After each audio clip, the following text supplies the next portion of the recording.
Hello guys! Panibagong araw, panibagong vlog na naman. Vlogger yarn. Hindi nga pala muna ako magtitinda ngayon dahil ang dami ko nang labahin. Hindi kasi ako naglaba nung nakaraang linggo kaya ito natambak na. Pagkasalang ko nga pala nito sa washing ay biglang bumuhos ang ulan. Kaya ito sinamantala ko na para linisin yung food cart namin. Sinabon ko nga pala ito maigi dahil mamantika na siya. Naligo na nga din pala ako dito sa ulan dahil wala rin naman akong ligo.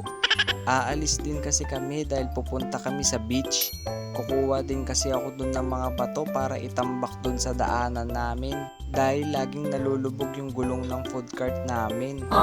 Dun nga pala kami pupunta sa beach nila sa Lipata.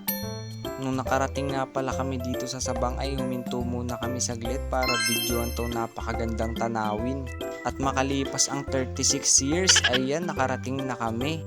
Ang tagal na din pala namin hindi nakakapunta dito simula pa nung bata kami. Mababa nga pala yung tubig ngayon sa dagat kaya ito, dinala ko yung baby namin dito para ma-experience niya yung dagat. Bago ko nga pala nilubog yung paa niya dyan, tinignan ko muna yung aapakan niya kung may matalas at ayan, safe naman, wala siyang naaapakang matalas. Tuwang-tuwa nga pala siya dyan dahil ngayon lang siya nakaapak dito sa tubig. Pag pumupunta kasi kami dito noon nakalagay lang siya sa stroller at nagsiswimming kami ng mami niya. Hanggang dito na lang po.